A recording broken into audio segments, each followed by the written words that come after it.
5h55 à Abidjan, Boisflé et à Beauville. Ici sur le territoire ivoirien. Madame, monsieur, bonjour et bienvenue à votre matinale de fraîcheur, de bonheur et de gaieté. Je suis en compagnie évidemment de mon cher et tendre colistier de tous les jours, Marco. Bonjour à vous. Bonjour Alix, bonjour à toutes, bonjour à tous. Merci d'être notre compagnie pour cet autre rendez-vous sur RTI 1 en direct et en intégralité avec la vista de Félicité Soro qui estampille donc le volet technique de cette émission. Allez, aujourd'hui, qu'est-ce qu'on aura dans notre besace? Autant vous le dire tout de suite, mardi c'est droit, mais avant d'arriver aux alentours de 7h06 à la thématique droit, on va passer par des chemins assez délicieux, n'est-ce pas ma très chère? Eh oui, des chemins parsemés de gaieté également, de bonheur avec nos consultants, notamment pour le e-digital. C'est la rubrique également au programme pour mardi. On sera en compagnie de M. Barthélémy Gouéconan pour la suite et la fin de notre entrevue de la semaine dernière. On parle bien sûr des outils digitaux à utiliser pour booster ses marges en entreprise. Et puis Nessie Ndri donc, essaiera de nous narrer un fait concret. Elle est certainement dans un endroit assez particulier dont elle va nous parler. Ce sera dans le cadre bien sûr de notre passe-partout, le passe-partout qui donc prend un peu le pouls de tout ce qui rythme notre journée. Exactement. À côté de Nessie, sachez que Régis Kofi est déjà là. Il est même dans ce studio en train de venir. Il aura ses 3 flashs bien au complet. Le flash ivoire, le flash Afrique et celui de l'international. Mais ce ne sera pas tout. La Naged encore avec nous pour nous maintenir dans un cadre de vie sain. Absolument, dans un cadre de vie sain. Et la radio en version saine et très saine, c'est sur le groupe RTI, surtout donc du côté de Fréquence 2, avec les matins d'Isaac, la folle bande joyeuse, magnifique, délicieuse. Nous retrouve encore, ce sera aux alentours de 6h47, les matins de Mr. Isaac, notre colistier du matin. Lui, son but, c'est de réveiller les Ivoiriens le matin à la radio. Au fait, nous sommes dans la même équipe, n'est-ce pas? Exactement, tout à fait en phase. Nous fêtons aujourd'hui les Vincent et notamment la Saint-Vincent. Donc Vincent, Manuel à l'appel présent, on répond présent. Oronce, Vincent-Marie, Vincentia, Vincienne, Vinci, Vincennes et Visan. Présent. Voilà, hier, c'était la Sainte-Agnès. Hein. Là, ne l'oublions pas. Hier, c'était la Sainte-Agnès. On aimerait penser donc à avoir une pensée pour une Agnès qui est très, très chère au cœur de votre serviteur.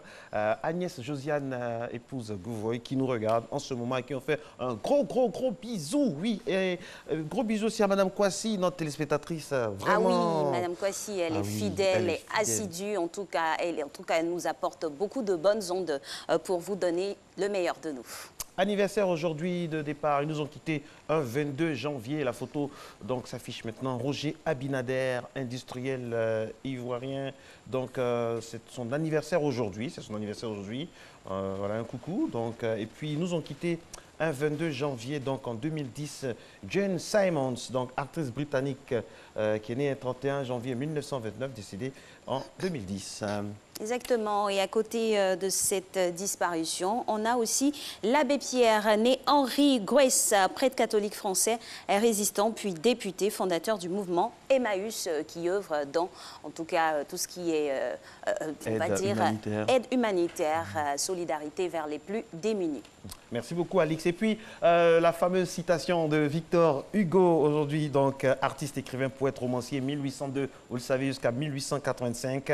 Le bonheur est parfois caché dans l'inconnu. Et puis, une femme qu'on aime est toute une famille. Exactement. Et c'est pur, limpide, rien à ajouter. Régis, rien à ajouter avec lui aussi. Quand il intervient pour le flash, on est certain que tout est abordé. Vous êtes à Matin Bonheur, mesdames et messieurs. Il est 5h59 à la Riviera 2, c'est dans la commune de Cocody. Régis Kofi est là, on y va.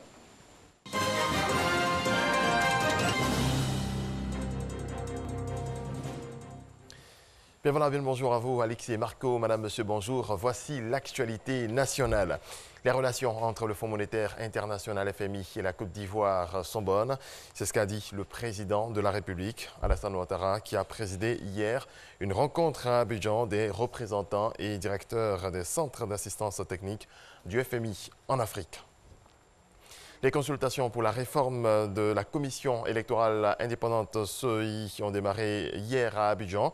Conformément aux instructions du chef de l'État ivoirien, ce dialogue avec tous les acteurs politiques ivoiriens doit être le fruit d'un organe consensuel et susceptible de garantir la paix et la stabilité du pays. Alexis Ouedraogo. La réforme de la commission électorale indépendante est lancée. Ce lundi à la primature, le chef du gouvernement entame avec les acteurs de la vie politique les consultations pour sa nouvelle composition, conformément aux instructions du chef de l'État. La rencontre de ce jour est la traduction de la volonté constante du président de la République, son Excellence Michel Alassane Ouattara, de faire du dialogue politique et de la réconciliation nationale un axe essentiel de son action. Le cadre légal qui régit l'actuel CEI, composé du groupement politique au pouvoir, des partis de l'opposition, des organisations de la société civile et de l'administration, est le résultat de larges consultations initiées en 2013 par le NDI.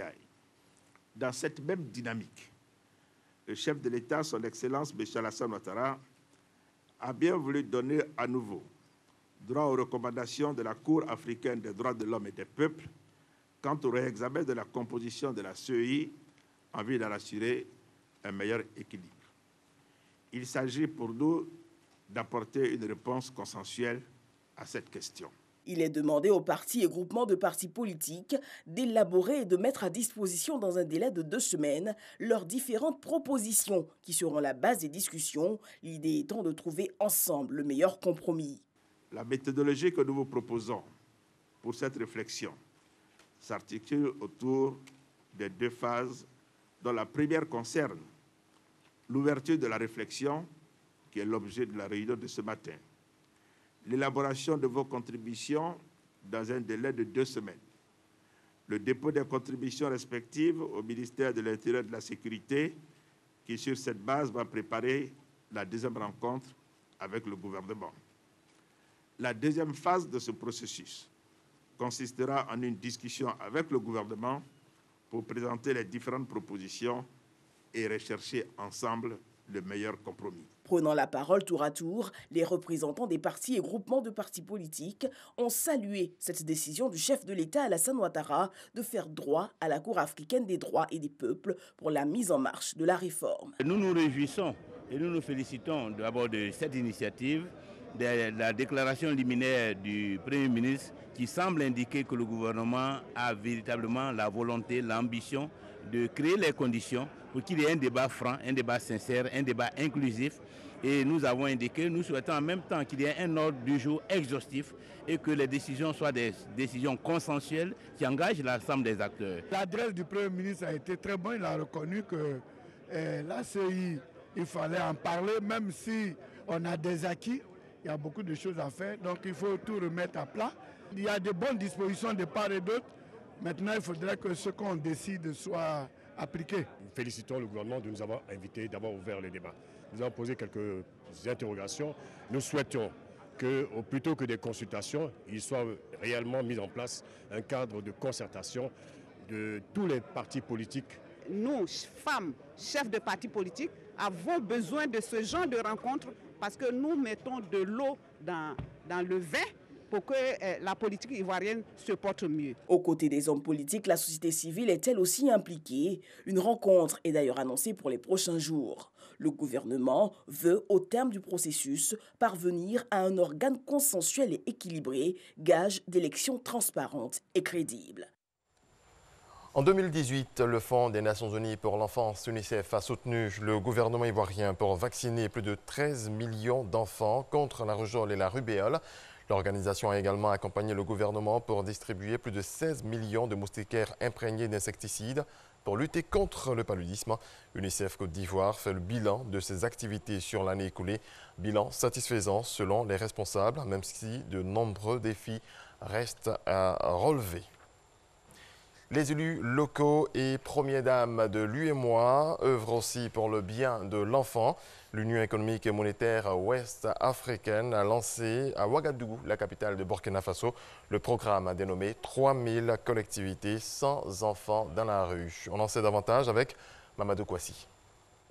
Les Nations Unies estiment à 150 millions le nombre d'enfants définis comme enfants de la rue. Plus d'un tiers de ces enfants sont en Afrique, précisément dans nos villes. Et les collectivités territoriales de l'espace UEMOA montent au créneau pour l'éradication de ce fléau. Un fléau que les élus locaux jugent honteux pour le continent. Pour y arriver, le Conseil des collectivités territoriales de l'espace UEMOA, à travers sa section du réseau des femmes élues locales d'Afrique, lance le programme 3000 collectivités sans enfants de la rue. Le CCT est en 3000 collectivités locales à travers les 8 pays. Ces 3000 collectivités locales devraient se donner la main à travers les femmes, parce que ce sont les femmes qui enfantent, ce sont les femmes qui doivent gêner. Dans notre société, c'est les femmes qui s'occupent des enfants. Donc nous avons dit que nous devons nous battre pour que nos villes soient sans enfants en situation de rue. Les femmes ne seront pas les seules dans ce combat. Elles auront le soutien des autres élus locaux de l'espace UEMOA, affirme le ministre Albert François Amicha et le commissaire UEMOA Paul Kofi Kofi. Il s'agit pour nous de permettre à tous les enfants d'avoir une chance d'aller à l'école, à tous les enfants de pouvoir préparer leur avenir. Aujourd'hui, nous commençons par le Burkina. La première dame du Faso a accepté de parrainer cette opération et dans les mois qui arrivent, les premières dames des 7 autres États de l'Union seront sollicitées afin que les collectivités d'abord dirigées par les femmes, mais également les collectivités dirigées par les hommes puissent s'inscrire, puissent adhérer à ce programme. La demande sociale continue d'évoluer alors que les infrastructures ne suivent pas ce rythme. Donc, j'en appelle à la responsabilité et à la coopération des partenaires techniques et financiers de continuer à soutenir nos programmes. Cette initiative du CCT bénéficie également de l'assistance des partenaires au développement, dont le Fonds mondial pour le développement des villes, FMDV, engagé pour l'insertion des enfants de la rue. Nous les accompagnerons, bien entendu, dans le développement de leur activité à plus long terme. Grâce à ces actions, nous espérons apporter un soutien concret aux enfants, à leurs familles, mais également au développement durable des villes dans l'espace communautaire de l'UEMOA. Outre les partenaires au développement, la première dame du Faso, Sita Kaboré, représentée par l'épouse du président de l'Assemblée nationale, promet d'être le porte-voix des élus locaux afin de sortir les enfants des rues de nos collectivités territoriales. Et voilà qui marque la fin de ce premier rendez-vous de l'actualité. Merci à toutes et à tous de votre attention. On se retrouve tout à l'heure à 6h30. Merci à vous, Régis. La dose de sport, ça a été ce matin? Oui. Avec quoi? Non, j'ai fait les pompes. Les pompes? Les pompes. 50 pompes par jour. Mais avant d'arriver, pour ne pas oublier, les micros des reportages, il faut... Les accessoires. Les accessoires, parce que c'est l'image. Il faut en prendre soin en même temps. C'est l'image quand même de la maison, oui. quand même. Justement. Pas, voilà. On a des micros plus bien brandés que ça. Justement. On dit ça, on dit rien. Merci beaucoup. Merci. Alix, la suite, s'il vous plaît. La suite, c'est un petit exercice, une session au tapis. On a du sport en salle, sur la pelouse. Aujourd'hui, nous, on vous met au tapis, mais pas KO.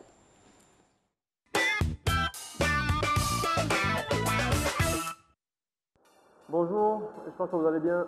C'est un homme qui est toujours pour vous servir. Alors, c'est un mardi aujourd'hui. On va faire une petite session, un enchaînement d'exercices. On fait 3 petits exercices. On va faire 2 répétitions, 6 répétitions et 10 répétitions 3 fois. Exercice très simple à faire. Donc, vous avez un tapis devant votre tapis. On va juste se mettre debout, marcher avec les mains, revenir, redescendre, revenir et faire des mouvements en haut. On va ensemble. Donc, premier exercice, on va juste essayer de toucher le sol, avancer avec les mains en position de pompe, se redresser 2 fois. D'accord? On part ensemble. 5, 4, 3, 2, 1.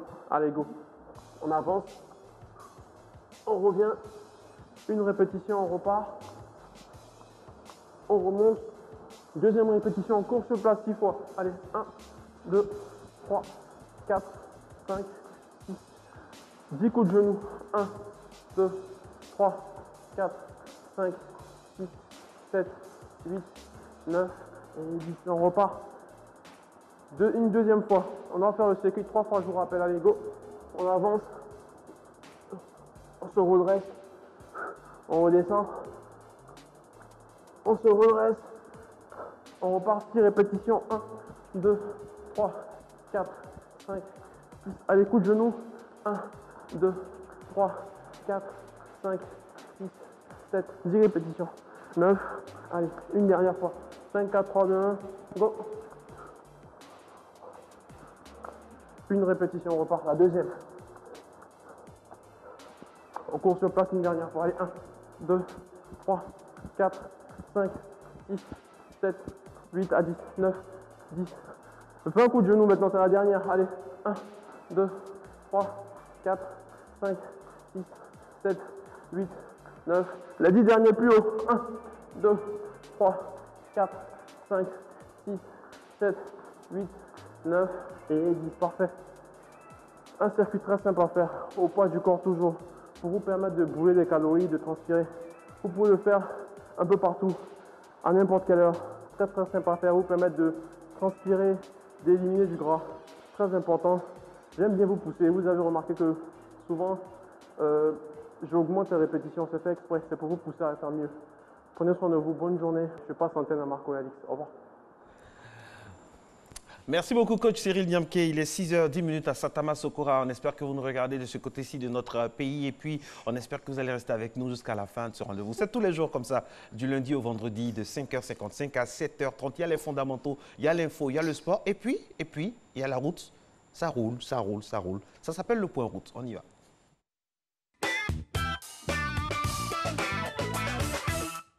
Un point avec un coup de frein, le premier sur la première artère, c'est le boulevard Lagunaire qui nous accueille. On y va tout de suite, voilà. Accélération sur ce boulevard Lagunaire, mais accélération modérée. Vitesse voilà. modérée, et puis pas d'alcool au volant, tout ça. Surtout, restez lucide, quand on est fatigué, on se repose, on gare et on ne prend pas de risques. Voilà. N'oubliez pas que la vitesse, c'est dépassé. Hein. Il faut toujours rouler, avoir une photo d'un proche ou de quelqu'un à qui on tient.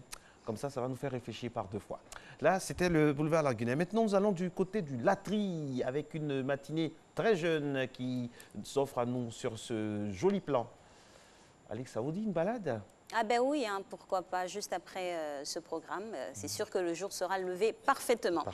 Alors, on y va pour un pont. Le premier, c'est le pont de Gaulle qui nous accueille commune du Plateau avec le même schéma pratiquement que sur les autres voies que nous venons de visiter. Au cœur d'Abidjan, le cœur d'Abidjan vous dit bonjour, mesdames et messieurs, avec deux animateurs que vous avez maintenant là, donc sur RTI1, en direct et en intégralité, l'échangeur de Marcory. Échangeur de Marcory, on voit aussi également quelques véhicules, hein, même pas tellement. C'est dire que vous êtes plus nombreux à nous suivre ce matin devant vos petits écrans et ça nous fait vraiment plaisir, merci. On va actualiser et puis sûrement revenir au point route.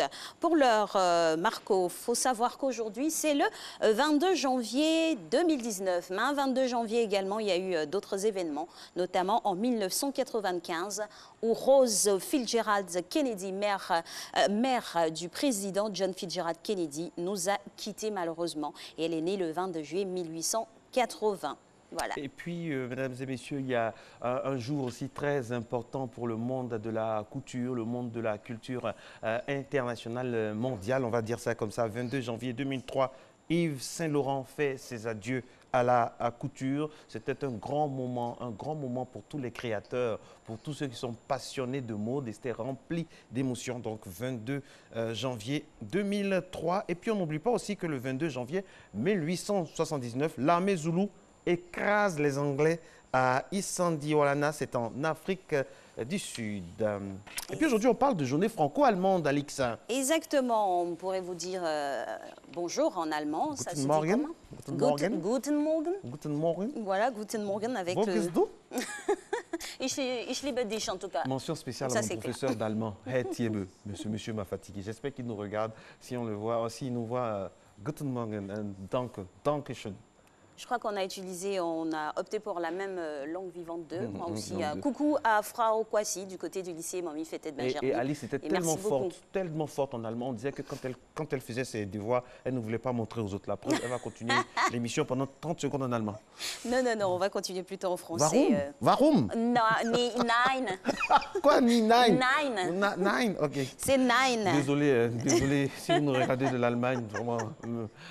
Désolé. Ça se dit comme ça, nein. Non. Nein, c'est un nouveau mot allemand qu'Alice vient d'écrire. Nein, vraiment, on va chercher, voilà, vraiment ce que ça... Je vous aurai un carrefour, ne vous inquiétez pas. Alors aujourd'hui, c'est la... si vous voulez. La journée franco-allemande.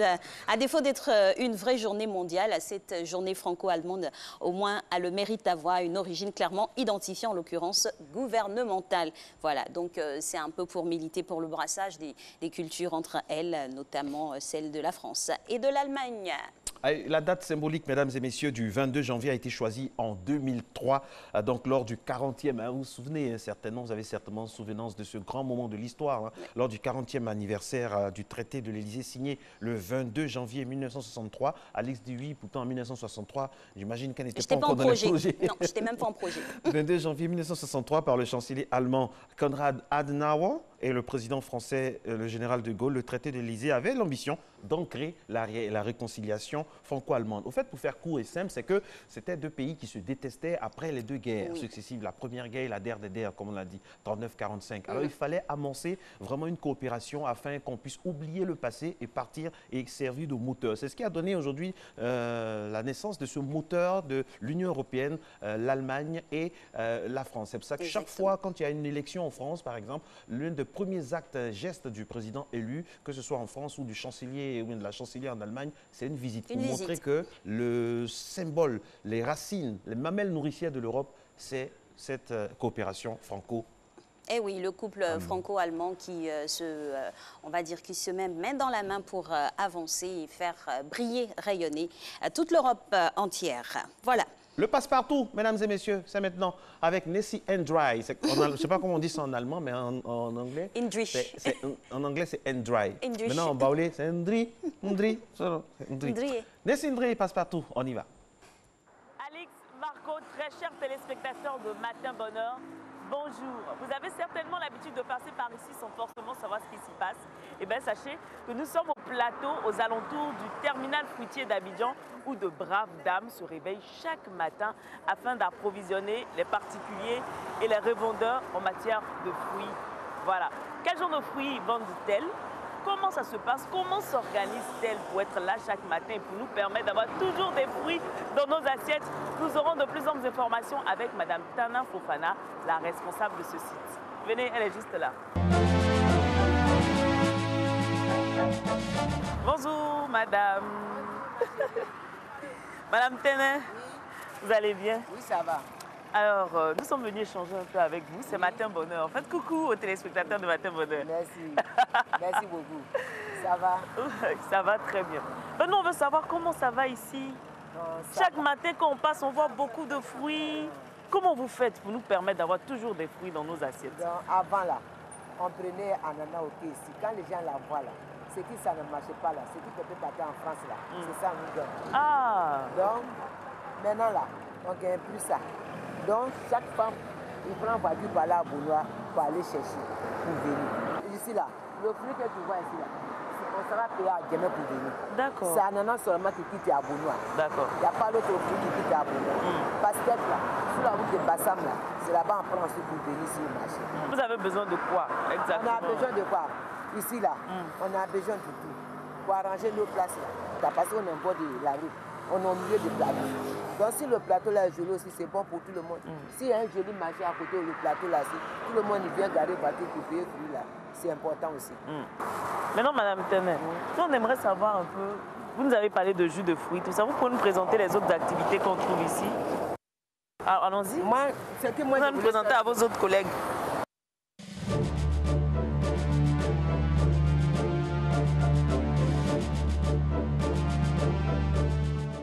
Bonjour. Ah, ça s'appelle Koro. Koro. Donc, Madame Tenet nous a dit que vous faites des jus et vous livrez souvent à des entreprises. Comment ça se passe? Oui, c'est quand on commande. Les gens nous appellent sur nos numéros, ils commandent les jus, puis on les livre. Ça, là, c'est une journée. C'est enseignement. Je suis en train de faire les jus. Comment vous faites? Vous faites avec, à la main ou avec des machines? Pour faire un jus comme ça, il nous faut à peu près combien de citrons? On ne compte pas les citrons. Souvent, on prend un sac de citrons, de tout, on peut enlever 20 bouteilles dedans, 10 bouteilles, ça dépend. D'accord. Sinon, on ne compte pas les citrons. Et ça marche bien? Par la grâce de Dieu. À quelle heure vous venez ici? Moi, particulièrement, je viens à 5h30. Je suis déjà debout 6h06. Et je commence mon boulot. Et jusqu'à quelle heure? Jusqu'à 18h30, ici. D'accord, surtout quand vous avez beaucoup de commandes. Si on a beaucoup de commandes, 19h, 20h, ça dépend. D'accord. Des particuliers aussi viennent prendre des bouteilles, tout ça. D'accord, merci. Donc on continue notre tour. Merci beaucoup.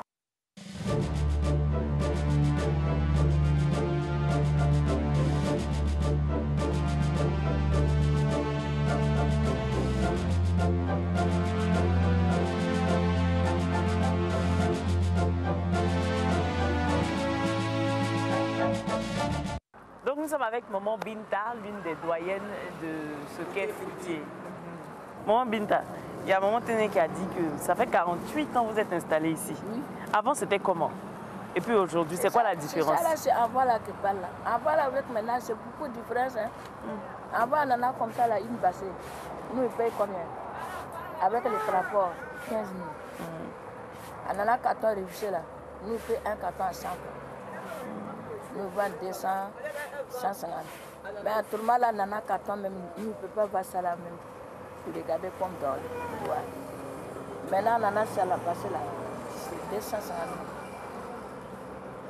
Je peux dire même à tout le monde, on en a un masque là. Parce que c'est cher. Mais vous étiez installé où ça? Vous étiez installé où? Ça, il a dit là. Où le douane il a fait couler. Donc les autres sont venus vous trouver ici. Comment vous les avez placés un peu? Non, ça n'en a repris là, ça est au bois là. D'accord, mais et les autres femmes qui sont venues après? Elles sont venues après là. Nous donnons aussi, elles aussi, ça peut nous. D'accord. Donc vous avez permis à d'autres femmes de s'installer à vos côtés. Maintenant, le quai est bien bondé. Vous êtes devenus beaucoup. Nous-mêmes, on est devenus petits. Mais voilà, elles sont braves, elles sont courageuses et elles méritent notre respect et notre admiration.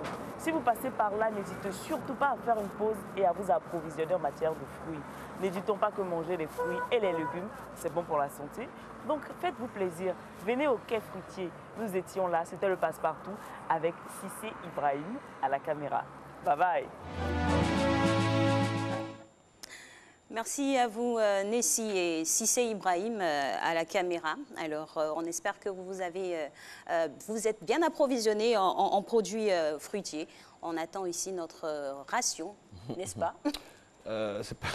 C'est pas évident, mais bon, on espère de tout cœur que vraiment ces femmes-là arrivent. Hein. C'est ce qui est important. Ce qu'il faut retenir, c'est que c'est des dames braves qui nourrissent des familles, qui font même partir des gens à l'extérieur, des enfants tous à l'extérieur pour étudier. J'ai beaucoup d'admiration pour elles. Elles se lèvent très tôt. Et quand on passe dans des environs, très tôt, on les voit déjà en activité. Et généralement, c'est des métiers qui se perpétuent de mère en fille pour continuer voilà, l'activité et puis pour s'occuper de toute la maisonnée. Elles deviennent des piliers au sein de la famille avec leur activité, notamment pour la vente de ces fruits, qui sont très bio. Ils sont bio, il faut le préciser. Il faut consommer les fruits, c'est aussi très bon pour la santé. Beaucoup de vitamines. Il y a des gens qui ont un réflexe, c'est-à-dire chaque jour, une fois par semaine, généralement le week-end, on se dirige vers le quai fruitier pour faire son plein de fruits et de vitamines. Quand on veut voyager aussi, on se dirige vers l'aéroport pour faire son plein de billets d'avion et de départ tout de suite pour changer d'air. Alors, à l'aéroport, on parle souvent de business florissant. Qu'est-ce qui se passe là-bas, aux alentours de l'aéroport? Cette côté, ces facettes-là qu'on ne voit pas, eh bien, c'est un reportage que nous vous proposons maintenant. Un reportage estampillé Matin Bonheur. C'est parti.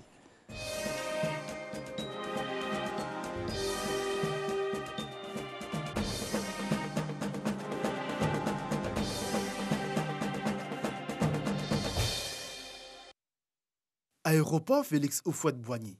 Le vaste hall n'échappe pas aux interminables allées et venues, attroupements de personnes venues accueillir ou accompagner des proches.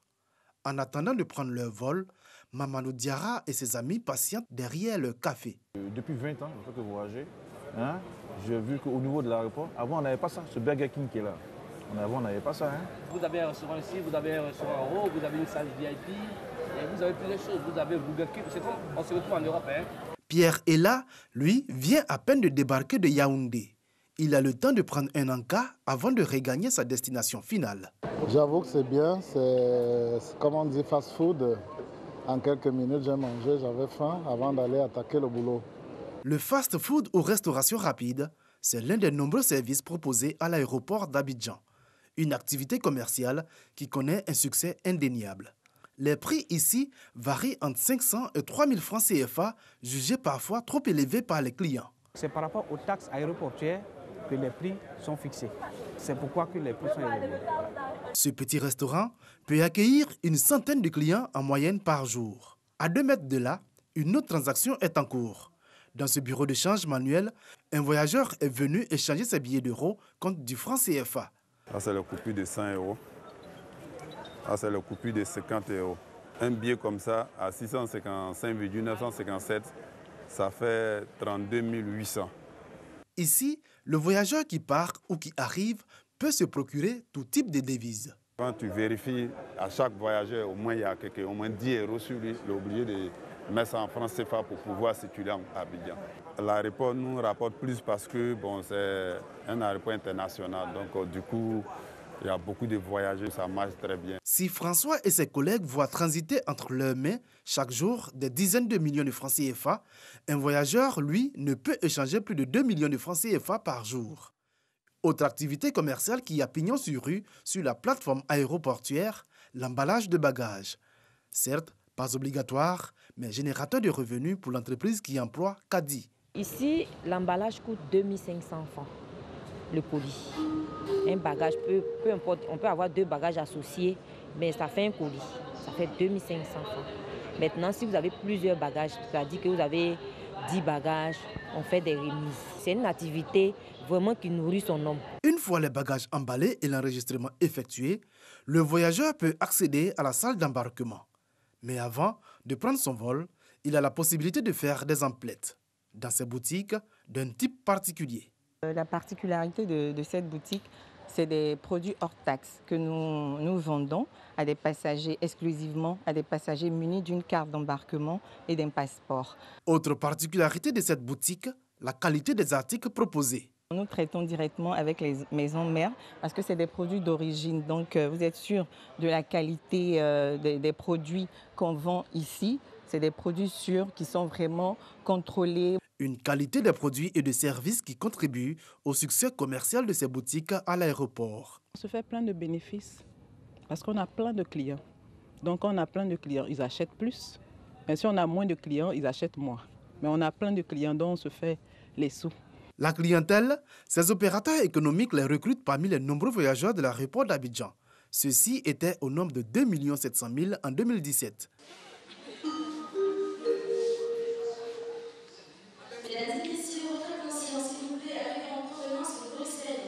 Bruxelles Airlines, SL285, merci. En 2016, au total, 33 475 mouvements d'avions ont été enregistrés à l'aéroport international Félix Houphouët-Boigny d'Abidjan. Mais l'aéroport d'Abidjan, c'est aussi et surtout les taxis. Nombreux sont les chauffeurs qui viennent ici pour proposer leurs services aux arrivants. Quand je viens ici, souvent, quand le client m'impose le compteur, je vais en compteur, s'il me demande l'arrangement, je fais l'arrangement. Plus avantageux, c'est comme bon, peut-être il y a des clients qui ne vont pas trop loin de là. On peut aller au moins l'arrangement, ça peut te faire un peu de tout. Mais au vu de nombreux excès dont se sont livrés certains chauffeurs de taxi, le ministère des Transports a décidé de réglementer l'activité. Bonjour monsieur, vous vous êtes entendu sur combien dans la négociation? 8 000 francs. Ok, pour quelle destination? Rivera. Ok, merci. Donc nous vous donnons ça, parce que par inattention, on peut oublier quelque chose dans un taxi. Voilà, et automatiquement, vous nous saisissez. Zoumana Diabaté est un agent de l'Observatoire de la fluidité des transports, l'organe qui veille au respect de cette nouvelle réglementation. Les gens se plaignent beaucoup de la tarification de l'aéroport. Et le meilleur moyen d'arbitrer, c'est de proposer l'usage de compteurs aux passagers. Mais la négociation n'est pas exclue. Dans la négociation, il y a une fourchette qu'il ne faut pas dépasser. Une organisation qui est venue assainir cette activité, l'une des plus importantes au sein de l'aéroport. L'étude que nous avons menée montre que utiliser le compteur eurokilométrique est plus avantageux pour l'usager que de faire un arrangement. La preuve, c'est que la plupart des usagers que nous avons approchés sont prêts à payer par exemple 5 000 francs pour partir de l'aéroport jusqu'à l'hôtel du district, alors que si on utilise le compteur eurokilométrique, cette course-là revient à environ 2 500 à 3 000 francs. En dehors des taxis-compteurs, il faut compter également dans cette gigantesque place des affaires qui constitue l'espace aéroportuaire, les 2 parkings payants de 750 places, à 500 francs CFA l'heure. Ce dynamisme de l'activité commerciale accompagne les efforts d'extension et de modernisation de l'aéroport d'Abidjan, qui ambitionne atteindre les 10 millions de passagers à l'horizon 2025.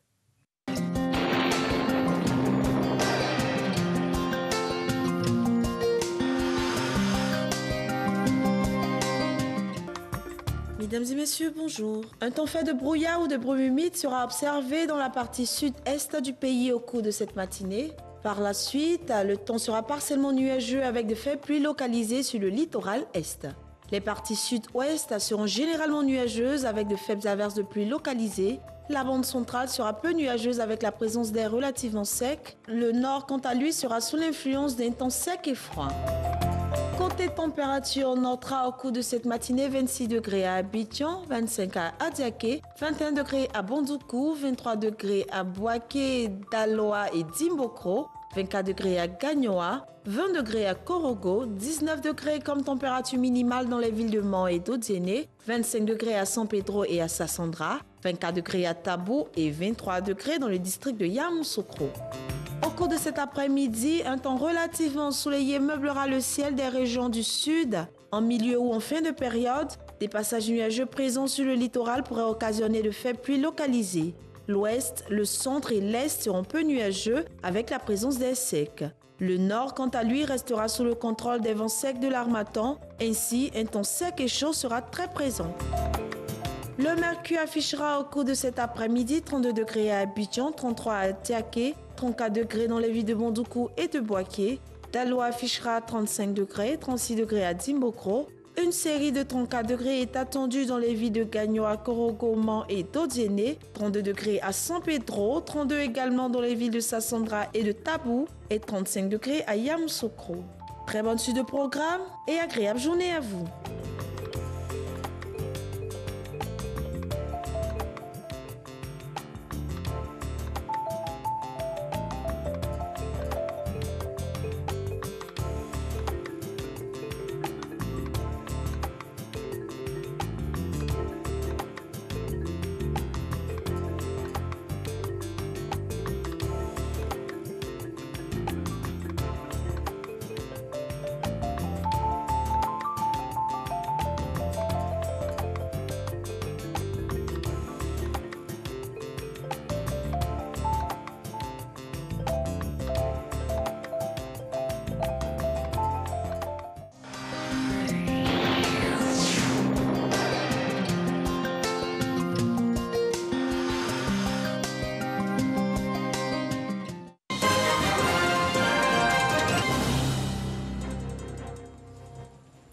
Retour de l'actualité, cette fois consacrée à l'Afrique. Madame, Monsieur, bonjour. Merci de nous rejoindre. En République démocratique du Congo, au lendemain de la confirmation de l'élection de Félix Tshisekedi, l'opposant Martin Fayulu voulait s'adresser à ses partisans, des partisans qui ont répondu à l'appel de l'opposant, chantant des slogans hostiles au pouvoir. Martin Fayulu n'a pas pu venir à ce rassemblement à Kinshasa. Une centaine de policiers étaient déployés sur place pour empêcher la tenue du meeting que l'opposant avait annoncé hier matin. Le président sénégalais Macky Sall et son homologue de la Gambie, Adama Barrow, ont inauguré hier le pont de la Sénégambie qui doit favoriser les échanges en Afrique de l'Ouest. L'ouvrage va servir de lien économique et stratégique vital pour connecter les deux rives du fleuve, Gambie ainsi que le Sénégal et d'autres pays de la sous-région, selon la présidence gambienne. En Égypte, un présentateur d'une émission télévisée a été condamné à 1 an de prison ferme par un tribunal égyptien pour avoir interviewé un homosexuel en 2018. Ce présentateur, Mohamed Al-Ghiti, qui s'était plusieurs fois dit opposé à l'homosexualité, a été reconnu coupable de promouvoir cette orientation sexuelle ainsi que d'outrage à la religion. La place de Muizenberg au Cap attire des surfeurs du monde entier grâce à une initiative de l'école Surf Emporium. Des adultes et enfants handicapés peuvent maintenant découvrir la joie des vagues, comme vous pouvez le voir sur ces images. Merci à toutes et à tous de votre attention. Je serai là à 7 h pour un autre développement de l'information. Magnifique chute. Merci à vous, Régis. Comme quoi, quand il y a la vie, il faut toujours continuer d'explorer ce qu'elle nous donne. Attention, hein, le présentateur, c'est quand même bizarre, le présentateur égyptien. Égyptien. Je sais pas, c'est délicat quand même. C'est délicat quand Comme même. quoi, il ne faut pas mélanger la vie privée et la vie professionnelle. Il faut faire la part des choses. Alors, nous sommes toujours dans le monde professionnel avec beaucoup de ravissement. D'ailleurs, nous recevons notre partenaire privilégié, Anaged. Bonjour, monsieur Akichi. Bonjour, bienvenue. Alex, bonjour, Marco. Bonjour. Alors, comment se porte l'Anaged donc en ce matin? Merci beaucoup. L'Anaged se porte très bien. Nous avons un rapport inclusif avec tous les opérateurs qui travaillent dans le secteur des déchets. Nous sommes présents dans certaines grandes villes de l'intérieur du pays. Nos opérateurs se comportent très bien sur le terrain et nous pensons que l'Anaged se porte très bien.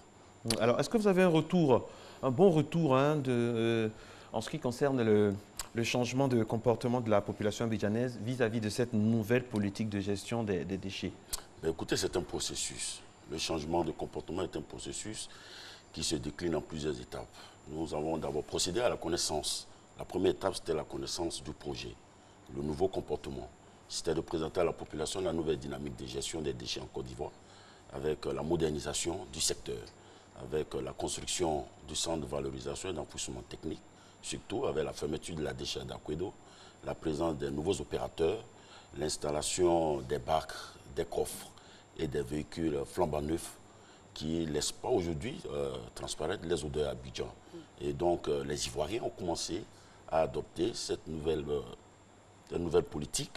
Et donc, les comportements commencent à changer. Nous pouvons dire que nous sommes arrivés à une marche qui est celle de la recommandation, où les Ivoiriens décident eux-mêmes d'en parler aux autres et surtout de bien se comporter en ce qui concerne la culture de la propriété. Et justement, on parlait du bouche à oreille. J'ai vécu un fait ce week-end-là, un dimanche, dans un marché célèbre de la capitale, à Cocovico notamment, où les ordures sont encore sur la chaussée pratiquement. C'était sur la chaussée. Et c'était à quelle heure? Aux environs de 10h, 11h30 jusqu'à tard l'après-midi. Hein. Et on dit que vous ne travaillez pas dimanche. C'est ce qui vous est pas vrai. Ce n'est pas vrai. Les dimanches, c'est ce qu'on a entendu en tout cas. Il y a une équipe de ratissage qui travaille les dimanches. C'est un service minimum que nous faisons les dimanches. Et donc, Cocovico, c'est un marché. Donc, aux heures de pointe, nos engins ne peuvent pas forcément entrer dans le marché pour débarrasser les ordures. Donc dimanche à 10h, c'est une heure de pointe? Oui, mais le dimanche à 10h, c'est une heure de pointe. Les gens font le marché après l'église. Donc c'est normal qu'il y ait une production de déchets. Mais je crois que c'est des choses qui ne mettent même pas plus d'une heure, puisque l'enlèvement des ordures se fait automatiquement et de façon systématique. Mais la production revient automatiquement.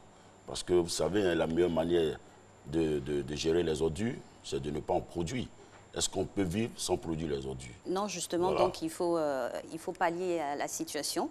Donc pour un tel cas, comment ça se passe pour les autres marchés quand on emmagasine beaucoup de déchets? Mais il y a des réceptacles pour recevoir les déchets. Mais Alice, quand vous êtes resté, excusez-moi monsieur Akichi, Alice, quand vous êtes resté après à 10h... En tout cas, jusqu'à mon départ, les ordures étaient encore là. Et puis l'odeur, franchement, c'était insoutenable. Vous êtes revenu à quelle heure après? Non, je suis restée dans les environs jusqu'à midi. Même dépassé midi, à 14h encore, j'étais sur les... Bon, il a eu un ratissage, mais effectivement, c'est pourquoi nous laissons des numéros du centre d'appel. Nous avons la page Facebook, il suffit de nous appeler, les opérateurs vont se déployer rapidement. Mais je crois que ça a dû être fait parce que nos opérateurs travaillent les dimanches. Il y a un service qui est fait le dimanche. Mais vous avez parlé de dimanche de service minimum parce que vous parlez de ratissage. Si on parle de ratissage, c'est que ce n'est pas le service complet en tant que tel. Mais évidemment... Pourquoi un ratissage le dimanche alors que vous l'avez si bien dit? Il y a des marchés, les gens vont au marché après l'église, tout ça. Pourquoi choisir ce dimanche-là pour faire un ratissage? Le lundi ne serait pas mieux? Non, le lundi, on fait un service normal. Comme j'ai dit, 75% de l'enlèvement des ordures se fait la nuit. 25% se fait dans la journée. C'est pourquoi nous demandons aux populations d'adopter de bons gestes en sortant les ordures à des heures indiquées. Mais pour ce qui concerne les marchés, tant que les marchés sont ouverts, il y a des productions de déchets, effectivement. Mais nos opérateurs passent régulièrement. Vous savez que même si vous passez 2 heures du temps après, vous revenez, vous allez retrouver les ordures qui sont enlevées. Et donc, tant que le marché fonctionne, il y aura forcément des ordures. À la Riviera 2, depuis 5 jours, les ordures ne sont pas enlevées. Ça c'est dû à quoi aussi? À la Riviera 2, à la Riviera 2. Quel côté de la Riviera 2? À la Riviera 2. Le rond-point? Vers la pharmacie. La célèbre pharmacie qui sert de point de rencontre. Envoyez-nous les images pour que nous puissions voir. Pendant 5 jours, ce n'est pas possible. Ce sont des habitants, M. Akichi, ce sont des habitants qui nous sont nos observateurs sur le terrain, qui nous donnent des informations. Nous avons des numéros de réclamation. Que nous vérifions d'abord avant de venir vous les portent un grand intérêt à vos passages. Nous n'avons pas de problème avec ça. Il suffit seulement que les populations nous informent. Nous, c'est un plaisir pour nous d'être en interaction avec les populations pour agir efficacement sur le terrain. Donc, dit qu'il y a eu des ordures en face de la pharmacie pendant 5 jours, c'est une voie qui est très fréquentée. Bon, nous allons vérifier. Il n'y a pas de problème pour ça. Ok, ça c'est bon, c'est toujours bon de vérifier. Hein. Surtout que quand c'est de façon récurrente comme ça, nous devons, au nom de notre objectivité, de vous poser les questions. Très bien. Parce qu'on a la chance de vous avoir. Et concernant les villes de l'intérieur qui sont aussi intégrées dans le dispositif, on peut avoir les noms et puis savoir pour les autres villes quand ça va arriver?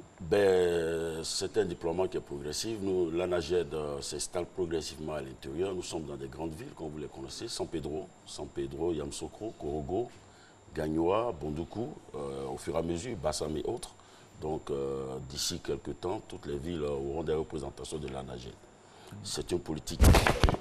Alors, je rappelle, on a un petit souci au niveau du micro de notre invité, mais nous allons régler ce problème-là aussi rapidement. Je rappelle, mesdames et messieurs, que M. Akichi, Alain Rogier, est le directeur de la communication et des relations extérieures de l'ANAGED. L'objet pour nous, c'est de vraiment, en temps réel, donner un peu les pulsions, les vibrations sur le terrain. Il y a des zones comme ça qui sont des zones de forte production de déchets. Il a raison quand il dit que vraiment, il y a des conditions particulières qu'il faut avoir. Donc, notre observatrice, Alice Kokola, était sur le terrain dimanche pour vérifier. Le dimanche prochain, je serai votre serviteur. Elle s'est occupée donc de la zone de Kokovico. Elle a constaté sur le terrain qu'il y avait vraiment beaucoup d'immondices, c'est ça? Ah oui, il y en avait beaucoup et franchement, l'atmosphère était polluée, c'est moins de le dire. Hein. Nous demandons à la population vraiment d'interagir avec nous, d'être en contact avec nous, de nous rappeler. Donc nous accueillons ça avec beaucoup de bonheur et c'est pour nous une manière d'être un peu plus proche des populations. Si nous constatons vraiment qu'il y a des tas d'ordures, automatiquement les opérateurs vont se déployer sur le terrain. La bonne nouvelle, on continue toujours de s'en réjouir. Akwedo est fermé. Le nouveau dispositif, comment il se comporte? Puisque tout se vérifie actuellement, vous savez que dans notre secteur d'activité, on ne peut pas dire des comptes vérités. Il suffit de vérifier aujourd'hui qu'il n'y a pas d'engin d'enlèvement des ordures en direction d'Akwedo. Tous les enlèvements d'ordures vont en direction du centre de valorisation. Il ne faut pas être catégorique comme ça, hein, M. Akichi. Alors que vous nous avez dit que c'était progressif, là vous êtes vraiment catégorique. Hein. Akwedo est fermé, vous allez aller jeter un coup d'œil, il y a un cadenas, il y a une chaîne là-bas. Ouais, vous avez le numéro du cadenas. Et la suite pour Akwedo, c'est quoi? La suite pour Akwedo va devenir un parc d'attractions. Akwedo va avoir un centre de formation au recyclage des déchets. Akwedo va devenir un parc où les gens pourront aller se promener. Donc, il y a une cérémonie solennelle qui aura lieu pour cette fermeture et qui va annoncer le début des travaux de réhabilitation de la décharge d'Akwedo. Des pollutions préalables et tout ce qui s'ensuit. Bien sûr, tout est Alors, moi, j'ai une pensée ce matin, vraiment de façon très sincère et du fond du cœur. Il y a une dame, à l'époque, on était à RTI 2 en stage, et j'ai eu à faire un reportage à Akwedo. Elle s'appelle Fatoumata Sarame. Je n'ai jamais oublié ce nom parce que c'est le nom de mon premier reportage. Et donc, elle était fouilleuse. Je ne sais plus si elle est toujours là. Elle est piqueur, comme on dit là. Voilà. Et donc, elle vivait de ça. Elle faisait vivre au moins son mari qui était au chômage. Et c'était en 2000... Ne vous moquez pas, c'était en 2000... En tout cas, du temps de Mathusalem. C'était en stage. J'étais encore étudiant et on est venu faire une installation en 1999. faut être plus précis. Donc, Fatoumata Sarami, je ne sais pas si elle est là. Vraiment, je ne sais pas, j'ai eu une pensée comme ça pour elle. Et tous ces piqueurs-là, voilà. Est-ce qu'il n'y a pas quelque chose qui est prévu pour les... Je ne sais pas. L'alternative avec... Le parc d'attraction, par exemple, pour le parc d'attraction, est-ce qu'on ne peut pas privilégier ces gens-là, ces personnes qui ont vécu des... Enfin, on le répète, hein, le secteur, c'est un secteur qui est pourvoyeur d'emploi. Le secteur des déchets. Donc, personne n'est laissé pour compte. Mais aujourd'hui, il n'y a plus de fouineurs, comme je suis en train de le dire. Il y a des gens qui ont pris des maladies en restant dans cet endroit. Il y en a qui sont morts aujourd'hui, nous sommes sur la route de l'émergence. On ne va pas laisser encore nos populations aller fouiner dans les autres. C'est vrai. Donc, il n'y a plus de fouineurs. Aujourd'hui, vous ne pouvez pas avoir accès au centre de valorisation et d'enfouissement technique si vous n'avez pas un badge. Si au préalable, il n'est pas prévu que vous arrivez là-bas. Donc, fini les fouineurs, Akodo est fermé. Il y a plusieurs secteurs dans le domaine des déchets. Il y a le recyclage, il y a le tri des déchets. Et donc, je pense que personne n'a laissé pour compte, mais il n'y a plus de fouineurs. Oui, ça c'est une bonne nouvelle. Donc ces personnes-là pourraient être recasées dans d'autres corps de métier un peu plus organisés au sein de... Bon, nous avons un rapport inclusif avec tous ceux qui sont dans le secteur. D'accord. Voilà. Et on espère que vraiment votre passion va se traduire sur le terrain, parce qu'il faut qu'il y ait une adéquation. Ce que vous nous dites sur le plateau, nous croyons, et puis ce qu'on voit aussi parfois sur le terrain, parfois il faut... Autant, franchement, les routes sont dégagées généralement, mais il y a de petites poches comme ça où c'est... Quand c'est difficile, il faut s'adapter à la difficulté, parce que gérer ça, c'est prévoir également pour que les dimanches comme ça, à la sortie de l'église, on n'aime pas des odeurs pestilentielles qui viennent du marché du Coco Vico. C'est le jour où les femmes vont faire les ongles, les petites... prendre soin d'elles. Donc il faut que ça se fasse dans un cadre sain, parce que parmi ces femmes-là, il y a... Et la majorité sont nos téléspectatrices aussi. Elles nous tiennent à cœur. On dit ça pour plaisanter, mais c'est la réalité. Mais c'est un plaisir pour nous sur le terrain, il faut que ce soit... Nous prenons ça en bien. Riviera 2, il y a un cas concret, et puis Coco Vico, essayez de voir, et puis tous les autres endroits aussi névralgiques. Très bien. Merci à vous, monsieur Akichi. Il est 6h46, mesdames et messieurs. Normalement, nous devons être en contact avec nos amis de la radio. On leur donne 2 minutes en plus. Voilà, ça leur permet donc d'avoir 2 minutes en plus. Donc voilà, c'est pas mauvais d'être en avance. C'est même une qualité. Donc Isaac, est-ce que vous allez bien? On vous fait cadeau aujourd'hui de 2 minutes en plus. Vous imaginez? 2 minutes en plus, cadeau pour vous. 2 minutes. Donc, vous avez quelques secondes pour vous préparer. Coupez la musique qui passe en ce moment. Et puis voilà, nous, on veut vous donner l'antenne. On veut vous donner l'antenne. Allez, tout le monde. Isaac. On quitte Cocody pour le plateau et voilà. Ouais. À vol d'oiseau, ça fait combien de minutes? Cocody Plateau, à vol d'oiseau, ça fait... 15 minutes. 15 minutes à 7 heures, hein? Oui. Parce que même dans le ciel, il n'y a pas d'embouteillage à 7 heures. À 7 heures? Oui, ça va. D'accord. Oui, à vol d'oiseau. Ah oui, je réclame Isaac Dosso avec toute sa bande. Ils sont là tous les jours, tous les matins. Ils ont la lourde charge, la lourde tâche de réveiller les Ivoiriens de façon radiophonique, comme vos serviteurs réveillent les Ivoiriens au niveau de la télévision. Et c'est une formidable et belle famille où chacun a sa particularité. Ce sera tout à l'heure. Dans 1 minute, on sera avec eux, me dit-on. Mais n'oubliez pas aussi le thème aujourd'hui. On va rester dans la spirale de tout ce qui est protection de l'environnement. Alors, commercialisation des produits dangereux, pesticides, produits pétroliers et gaziers. Qu'est-ce que dit la loi? Ah oui, qu'est-ce que dit la loi et qu'est-ce que va nous dire Maître Koneki bien à ce sujet, parce que lui, c'est le détenteur de tout ce qui est relais de la loi sur ce plateau pour nos téléspectateurs. On part pour le plateau, si vous êtes d'accord. Oui, pour le plateau, pas le plateau télé, mais pour le plateau, la commune du plateau, au cœur d'Abidjan, avec nos amis de la radio, Isaac Dosso, toute sa bande. Allez, on y va avec vous. Bonjour la famille. À vous l'antenne.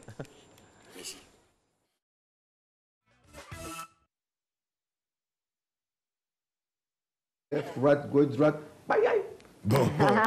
Alors, on dit bonjour à Marcelin, à Alix, à toute l'équipe de production de Matin Bonheur et aux téléspectateurs de RTI 1. Bienvenue dans les matins d'Isaac. C'est comme ça tous les mardis, on vous le disait. Et les mardis, on vous prouve que la technologie avance bien et que la RTI est à la pointe de la technologie pour vous offrir à la fois la radio à la télévision. Bon, ce matin, on a prévu des choses pour les auditeurs, les audispectateurs et les téléspectateurs. On a prévu les engraves en fait dans les avances. On va parler d'une dame, Madame Laurie, qui est dans il parle de bel voisinage. Voilà, de bel voisinage. Il est vivant dans un quartier résidentiel d'Abidjan, mais il y a une chose qui les fatigue dans son cœur là. C'est que le voisin l'homme là, il est loué, il est locaté son maison pour faire les résidences privées. Mais les clients qui viennent, c'est les jeunes, les petits enfants, 15 ans, 16 ans. Ils viennent, il est venu là, il est venu, beaucoup, il est boivent à l'alcool, il est fumé drogue, il est fait le tchoukou, tout ça là.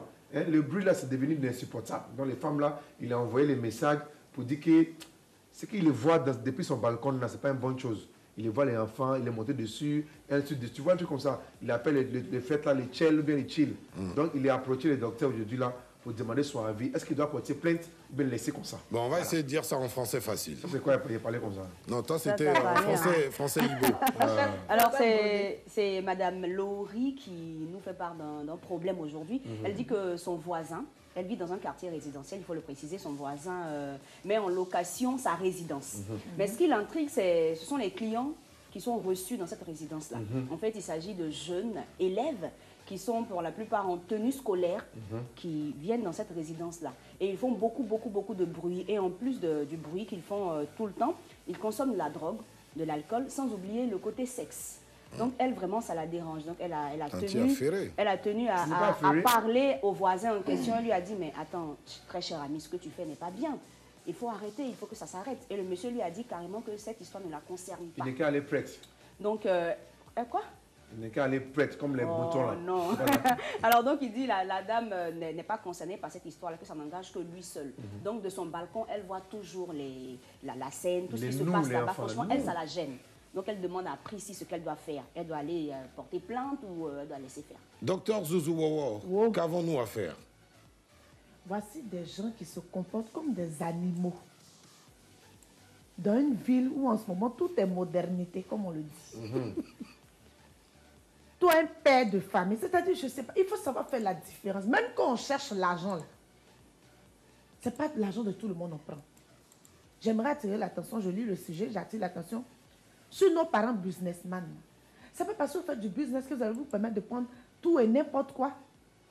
Propriétaire d'hôtel, gérant de résidence, même les boîtes de nuit. Hein. Moi, je me rappelle à l'époque.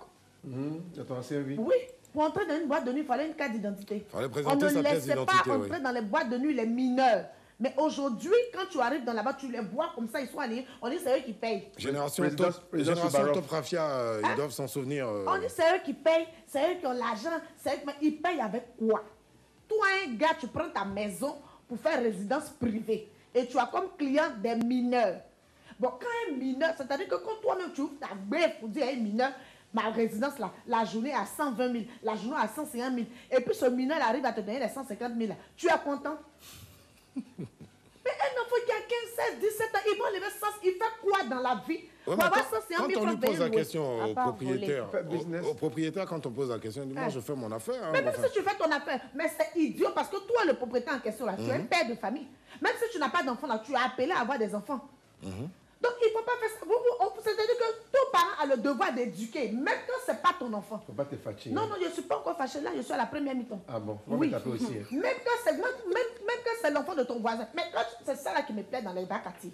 Dans les bas quartiers, pour frapper un enfant, on n'a pas besoin de la permission. Oui, là où nous on a grandi, on n'a pas besoin de la permission de son parent. Tu habites dans la cour, c'est ton voisin. Quand tu vois son enfant déconner, faire une bêtise, tu le récupères rapidement. Tu t'en occupes avant que ses parents arrivent. Mais dans les quartiers, il n'y a pas ça. C'est dommage. Le quartier dit. Et quand tu parles, oui. C'est le clôture. Quand tu parles, oui.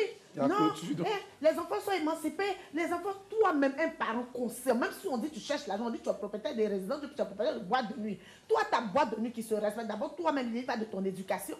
Tu vois un enfant qui a 17 ans, qui entre dans ta boîte, et puis celui, il paye champagne, tu ouvres tes dents, tu es content, il enlève de l'argent là où tu sais. Il travaille peut-être. C'est-à-dire que ce genre de personnes-là, vous, les propriétaires de résidences d'hôtel qui livraient, qui louaient vos résidences aux enfants, aux mineurs, là, eux, les enfants sont à la maison, ils sont bien éduqués, ils sont endormis. Et puis ces enfants, des gens, vous encouragez dans la perdition. Mais imagine un peu que toi, ton enfant se trouve dans une situation comme ça.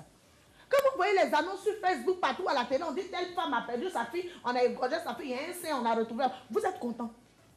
C'est-à-dire que tant que ça ne s'adresse pas à vous, tant que ça ne touche pas un de vos parents, vous ne vous sentez pas impliqué. Mais il faut arrêter un moment. On cherche l'argent, mais ce n'est pas comme ça. Comment des gérants d'hôtel, vous laissez les enfants entrer, les enfants font tout et n'importe quoi, et vous acceptez parce que c'est votre argent, parce que les enfants payent. Non, mais il n'y a pas que les résidences, il y a aussi les discothèques, il y a des bars. Les bars et tout ça, c'est la même chose. Même les bateaux et tout. Là. Tu vois des enfants qui vont louer des bateaux, ils vont à Sydney, ils vont, parce qu'ils ont vu ça à la télé, tu vois, quand tu allumes les chaînes étrangères, là. Si, hein? si. Et souvent, même si on tenue scolaire, tu allumes les chaînes étrangères, tu vois de ces émissions.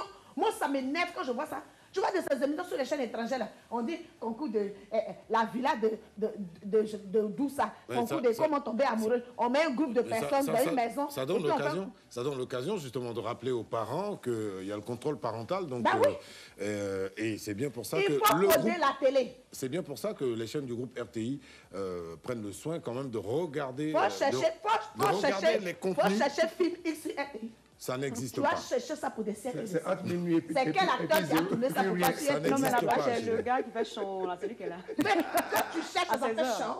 On va voir où tu as trouvé ça. Non, mais il faut arrêter. Et le truc, c'est qu'ils ne pensent pas, mais eux-mêmes, ils s'exposent. Parce que imagine-toi, propriétaire des résidences. Tu loues ta résidence à des mineurs. Les mineurs, là, quand ils sont dans ta résidence, ils font tout et n'importe quoi. Et à un moment, ils ont bu, ils sont drogués et tout. Ils sont plus maîtres d'eux-mêmes. Ils sont sexés. Ils sont plus maîtres d'eux-mêmes. Et là, dans la pagaille, là, un pan de bouteille, il casse sur la tête de son ami, ou un couteau, il pique son ami. Il y a un maître dans ta résidence. Il y a un maître dans ton établissement. Tu fais quoi? Il va aller faire résidence. Il va porter le chapeau. Tu fais quoi? Donc cette dame-là. Conclusion. Cette dame-là. C'est la nuisance sonore là, tu peux te plaindre pour ça. Quand c'est les gens de Yopougon vous parler, tu peux aller au commissariat. Et même pour la consommation de drogue, évidemment. Tu vas déclarer, tu vas au commissariat. Ça commence par la nuisance sonore, oui. Oui, la nuisance, c'est pas normal, c'est pas parce que oui, il est dans sa maison et tout ça, mais toi, tu es son voisin. Le bon voisinage, c'est important. Vous avez le droit de vous plaindre pour nuisance sonore. Vous avez le droit de vous plaindre. Même quand tu es voisin, tu entends tes voisins matin, ils font la moue pour ça te dérange, tu peux aller te plaindre. C'est pas de ça qu'il s'agit. Non, mais tout ça, c'est des nuisances sonores. Bon, après, tu vas te plaindre, porte plainte contre ce monsieur-là. Après, aux parents également, on va demander d'être regardants sur les habitudes de leurs enfants. enfants. Les enfants mentent, nos parents, à l'époque, avaient nos emplois du temps fixés. Ils étaient regardants, ils appelaient régulièrement à l'école et tout ça. Les parents, donc, il y a même une stratégie, c'est qu'à l'époque, quand tu avais ton ami, tes parents connaissaient cet ami et les parents de cet ami. On dit, tu es l'enfant de qui? Tu es l'enfant de qui? On va connaître les parents. Quand tu dis tu es chez Natou, tout le monde sait. Naturellement, nous vous invitons, amis téléspectateurs et auditeurs, donc à suivre les chaînes du groupe RTI. Chez nous, vous retrouvez des contenus donc adaptés à vos familles, donc des contenus éducatifs. Vous êtes fâchés. Voilà vos enfants qui se retrouvent dans les salles en tête. Isaac, il y a les traces d'emploi du temps lancées sur toi. Allez, Marcelin, Alix et toute la team Zélika, on se donne rendez-vous mardi prochain. Pour les auditeurs de Fréquence 2, ne bougez pas. À 7h10, un sujet vous est proposé. Vous pourrez intervenir au 20 22 21 21 ou au 20 24 27 89. Alix et Marcelin, vous avez le temps de danser un zouk, non? Oui, ça fait bien. Bisous, bye bye, à mardi prochain. On aurait bien voulu danser le zouk, surtout qu'Alix et moi on aime beaucoup le zouk. On n'écoute que ça au bureau. Alors, mais pour être plus sérieux, merci, soit dit en passant à Isaac et à Yann Baou, à qui je fais un gros bisou comme ça. Il y avait Prissy aussi également. Prissy et puis... voilà, tout le monde, il y avait aussi Prince Elbi. Un gros bisou à Yann Baou, franchement, bisou. Ce bisou en particulier. Non mais sérieux, le thème, c'est vrai, il faut faire attention au contrôle parental à la télé et puis de plus en plus vérifier un peu l'âge, demander les pièces d'identité parce que ça c'est abusé quand même, comme on dit. Dans les différents lieux de loisirs ou d'autres choses, il faut faire attention. Je me rappelle que bien dans les temps un peu plus anciens, on présentait les cartes d'identité et aussi les gérants, quand vous voyez la carte d'identité que ce sont des mineurs, il faut les refouler gentiment et puis essayer même de les conscientiser aussi, parce que comme on dit en Afrique, l'enfant il n'appartient pas qu'à une seule personne, mais il appartient à tout le monde. Il faut les éduquer. Avant, par exemple, lorsque vous débordez, le voisin ou bien le parent d'à côté, ou bien le papa du quartier, quelqu'un du quartier peut vous reprendre. Mais maintenant, les enfants de maintenant, comme on dit, on peut rien leur dire, ils savent tout avant tout le monde. La phrase préférée, c'est « t'as pas le droit ». Bon, franchement, là, il faut faire attention également. Et puis, faire très attention. Quand on est sous couvert, il faut savoir que celui qui est au-dessous de nous a quelques droits aussi. Et puis, pour le pouvoir public aussi, il faut durcir la législation, contrôler vraiment, ne pas laisser des enfants en bas âge. Vraiment, il faut rendre ça plus strict, et sur le terrain, vérifier. Merci, c'est Matin Bonheur, le rendez-vous, on dit tout ce qui est bon pour la famille et tous les démembrements de la société. Pub, et puis on va retrouver Régis Kofi pour le flash. Et derrière, on aura la thématique de cette deuxième journée de Matin Bonheur.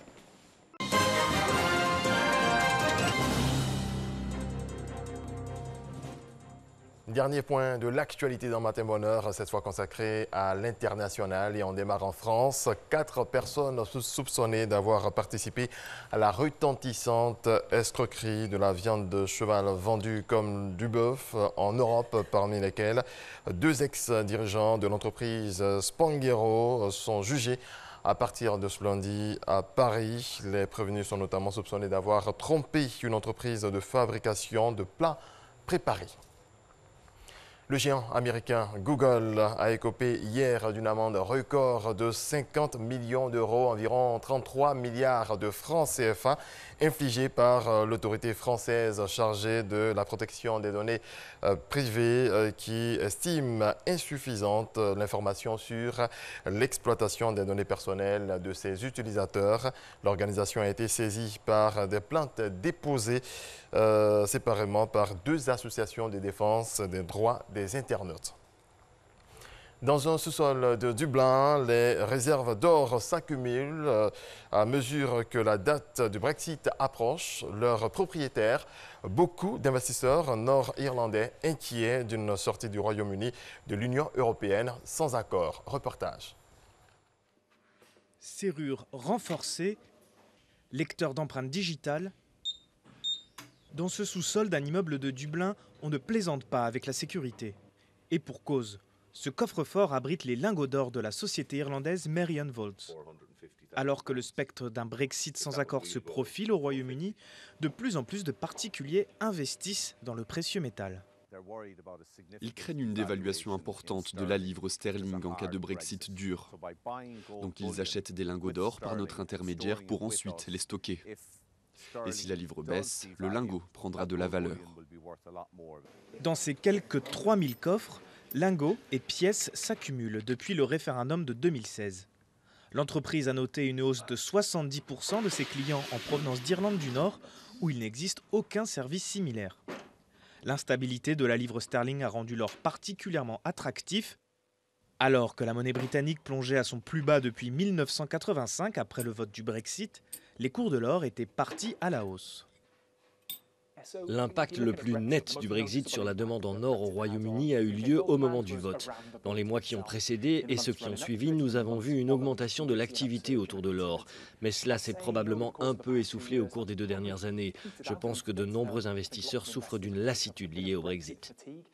Si le futur de l'Irlande reste au cœur des négociations entre le Royaume-Uni et l'Union européenne, les investisseurs espèrent, eux, réussir à transformer le Brexit en un plan en or.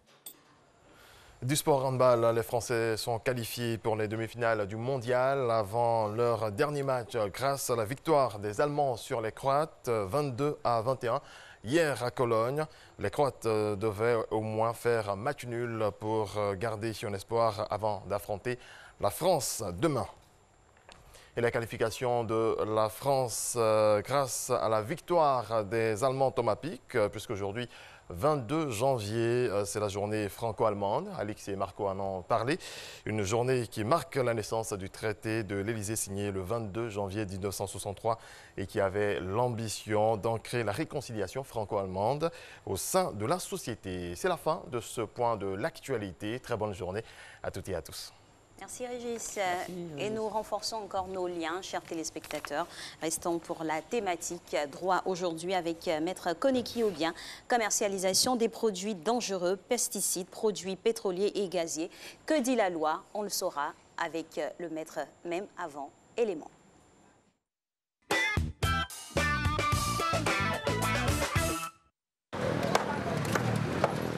Les produits dangereux sont des produits solides, liquides ou gazeux qui présentent une menace lors de leur commercialisation ou des échanges.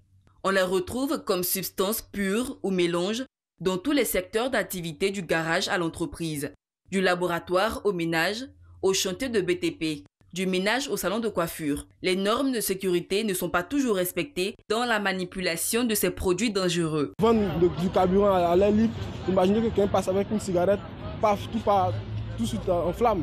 Voilà. De même que la bouteille de gaz, de même que le pétrole, il faut encadrer ces gens-là et même les former même d'abord voilà, à la vente de ces produits-là. Parce qu'on ne peut pas vendre ça partout et n'importe qui ne peut pas le vendre. Les personnes qui les commercialisent à ciel ouvert c'est dangereux. C'est pas bon, d'abord, parce que à certains carrefours, vous voyez le monsieur qui a une table avec des bouteilles pleines de produits, dit-on, d'essence, et juste à côté, il a un tablier de cigarettes. C'est dangereux pour la population, mais comme on n'y prend pas garde, on laisse les gens faire ce qu'ils veulent. Je ne connais pas les risques de ces produits, mais moi je veux les commercialiser parce qu'il y a besoin vraiment des bénéfices de ce produit-là pour pouvoir scolariser mes enfants. Les personnes qui commercialisent ces produits à ciel ouvert, ce n'est pas une bonne chose. Dans le fond. Mais dans la forme, c'est bon parce que bon, ça y va dans le cadre social. Hein. Ça y va dans le cadre social parce que la pauvreté en Afrique est telle qu'aujourd'hui, le citoyen lambda a besoin seulement que de se nourrir et dormir. Ce n'est pas le grand luxe. Et ceux que vous voyez vendre, ce n'est pas parce qu'ils vendent pour s'acheter des maisons. C'est seulement pour pouvoir se payer de quoi manger. C'est au gouvernement quand même de se pencher pour voir, pour essayer de chercher, d'essayer de canaliser ces revendeurs, de les canaliser. S'il est difficile d'évaluer avec précision le taux de mortalité causé par la commercialisation des produits dangereux, il est en revanche certain que de nombreuses pathologies sont associées à l'exposition à des substances dangereuses, surtout lorsque ceux-ci ne sont pas commercialisés dans les conditions de sécurité optimales. Que dit la loi face à la commercialisation des produits dangereux? Quelles sont les sanctions auxquelles s'exposent les personnes qui commercialisent ces produits dangereux sans autorisation ou qui les commercialisent sans prendre un minimum de précautions? On a entendu beaucoup de choses dans cet élément et ça tombe bien. Il aime ça, notre monsieur droit, notre maître maison, maître Koné Kiobien que vous découvrez maintenant, vous découvrez, c'est selon à l'antenne. Il est 7h07, maître, on va aller tout de suite dans le volet didactique et pragmatique que nous aimons à Matin Bonheur. Qu'est-ce qu'on appelle au niveau légal pesticides, produits pétroliers et gaziers? Qu'est-ce qu'on appelle, bref, produits dangereux en droit? Bon, en fait, bonjour Marcelin, bonjour Alex. Bonjour, maître. En fait, le produit dangereux, comme on l'a dit, cette appellation n'est pas consacrée par... Vous ne verrez ça dans aucun document de droit en Côte d'Ivoire. Seulement, on vous dira interdiction d'importation d'éléments dangereux. Ça, c'est la Convention de Bamako sur les déchets toxiques et autres. Donc, éléments dangereux, déchets dangereux. Ces déchets, leur commercialisation est interdite. Ça, c'est une convention internationale qui empêche que des pays s'adonnent à ce commerce. Mais pour revenir aux produits qu'on peut utiliser, mais qui sont considérés comme dangereux. Par exemple, les produits gaziers, les produits pétroliers, les produits cosmétiques, et ainsi de suite. Les pesticides, tous ces produits sont classés dangereux parce que tout simplement, ils ont un impact sur la santé physique, corporelle, ou un impact sur l'environnement. Par exemple, lorsque vous pompez des pesticides dans l'air, ça a un effet sur l'environnement. Lorsque vous utilisez des produits éclaircissants, ça a un effet sur votre corps. Lorsque vous consommez certains types de produits sans réglementation, c'est-à-dire certains types de médicaments, ça peut avoir... Tout ça. Effectivement. En matière administrative, de police administrative, les lacrymogènes ne sont pas considérés comme des armes dangereuses. Non, pas des armes, produits. Oui, bon, on dit armes dangereuses. Là, c'est des produits, mais ce n'est pas des produits de consommation. Classifiés dans... C'est des produits classifiés parmi les éléments utilisés par la police pour disperser les manifestations. Vous verrez que les dommages corporels qui sont causés par les lacrymogènes, avant d'être dédommagés, on demandera de prouver une faute de la police. Alors que si c'est une balle, en ce moment, l'administration est responsable sans faute. À partir du moment où vous tirez une balle, vous êtes responsable sans qu'on ait à chercher de faute de votre part. Donc, dans cette classification aussi, il faut faire très attention. Voilà, faut nuancer. Mais les produits de tous les jours, le gaz, les pesticides, les produits éclaircissants, et c'est pourquoi même il y a un décret spécial en Côte d'Ivoire sur les produits éclaircissants. Oui. Oui, c'est le décret numéro 2015, pardon. Ah bon? 288 du 29 avril 2015, qui porte réglementation des produits cosmétiques et des produits d'hygiène corporelle. Et il y a des dosages qui ne peuvent pas être commercialisés. Il y a des produits dont le dosage qui a atteint un certain niveau ne peut pas être utilisé. Avec de l'hydroquinone. Justement. Des corticoïdes. Très bien. Vous y connaissez. Ça veut dire que vous avez lu le décret. Oui, quand on a affaire à vous, on se documente, on ne sait jamais. Ah d'accord, donc merci. Donc il y a de ce type de composantes qu'on ne doit pas avoir dans certains produits éclaircissants jusqu'à un certain degré. Mais malheureusement, on se rend compte que sur nos marchés, ces produits arrivent. Justement, vous avez parlé de tout ce qu'il ne devrait pas avoir, oui. Mais on constate autre chose. Y a-t-il donc une réglementation? Il y a une réglementation justement. Pour les produits éclaircissants, je vous ai lu le décret. Et pour le gaz, pour les pesticides et autres, il y a des textes de loi qui réglementent leur commercialisation. C'est pourquoi quand vous allez sur le site du ministère du Commerce, pour les importations, il y a 3 régimes. Il y a le régime de la limitation, il y a le régime d'agrément et il y a le régime de l'interdiction carrément. Bon, pas parce que ces produits-là sont dangereux qu'on les interdit, mais seulement c'est pour protéger le marché local. Mais pour ce qui est de la réglementation, c'est parce que ces produits sont effectivement dangereux. Et donc, on limite leur réglementation, l'importation est soumise à une autorisation. Ça, c'est dans les faits. Et ça, c'est de façon officielle, au niveau légal. Est-ce que sur le terrain, c'est respecté en Côte d'Ivoire? On nous a dit au port, quand on se renseignait, qu'il y a un bureau au port où, quand il y a des entrées de produits toxiques sur le territoire, ça passe par un bureau pour analyser, pour voir son impact sur l'environnement. Bon, on n'est pas allé vérifier, ça, on avoue. Mais est-ce que c'est respecté, vous, de votre point de vue? Et c'est le cas pour tous les produits? Tous les produits. Bon, en principe, ça devait être respecté. Mais jusqu'à présent, comme vous le dites vous-même, on n'a pas pu vérifier pour savoir si c'est respecté ou pas. Donc, on part du principe que c'est présumé respecté. Sauf si des éléments nous prouvent le contraire. Mais en réalité, non. Ce qu'il faut voir, c'est que ces produits dangereux qu'on trouve sur le marché, parfois, ils ne viennent même pas de l'extérieur.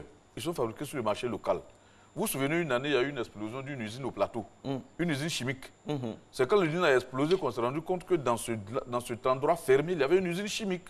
Donc, vous voyez que si vous cherchez à fermer la frontière et regarder seulement du côté du port où ces produits-là risquent d'entrer, mais quelquefois vous allez rater la cible. Parce que souvent ces produits sont produits sur le marché local. Je suis très inquiet. Oui. Très inquiet parce que si aujourd'hui vous me dites que les produits éclaircissants, tout ça, il y a des interdictions, avec ce que nous voyons. Nous tous, nous voyons sur les marchés. Et sur les réseaux sociaux, c'est libre cours. Bien sûr, oui. C'est que vraiment, il y a du travail à faire. Il y a effectivement du travail à faire. Là, je suis d'accord avec vous.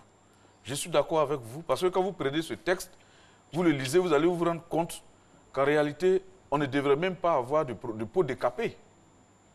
On ne devrait même pas en avoir. Mais il y en a. Et les produits sont vendus en liberté. Donc ça veut dire que la réglementation n'est pas respectée. Et qui devrait faire appliquer justement cette réglementation? Elle n'est pas respectée, oui, mais il faut bien la faire appliquer. C'est le ministère de la Santé, le ministère de l'Environnement, le ministère du Commerce. C'est un travail commun. C'est un travail commun. Ce n'est pas un seul ministère qui doit respecter cela. Le ministère du Commerce qui surveille les produits commercialisés, le ministère de l'Environnement qui se rend compte, par exemple, que vous avez des pesticides qui détruisent l'environnement. Imaginez-vous qu'à un moment donné, il y a un rapport qui montrait qu'il y avait ce qu'on appelle les perturbateurs endocriniens. C'est-à-dire vous avez des produits endocriniens, justement. Des produits que lorsque vous les inhalez, ça perturbe vos sécrétions endocriniennes. Par exemple, on voit que des personnes ont des problèmes avec le goitre, des personnes qui ont des problèmes avec la thyroïde, et ainsi de suite. Mais un rapport est sorti pour dire qu'il y a certains types de pesticides qu'on ne doit pas utiliser. Mais le contrôle est fait comment? Et puis en plus, où se trouvent ces produits? Parfois, c'est dans le fond fin, dans le pays profond. Le type, il achète, il passe sous pli. Vous pensez que c'est un produit normal, et puis il va le pomper dans son champ. Ou bien on dit, bon, il y a un nouveau produit, ça fertilise le sol.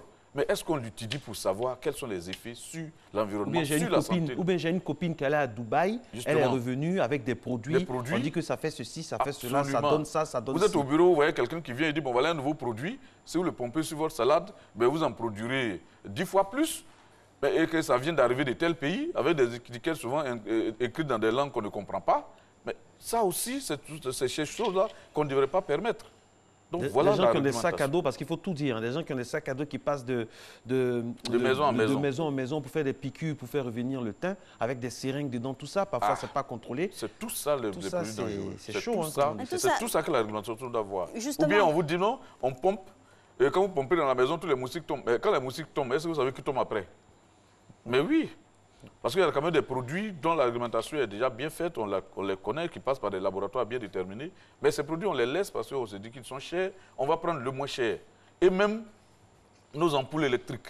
Il y a des ampoules électriques, on vous dira, non, celle-là, elle est en ampoule à faible consommation.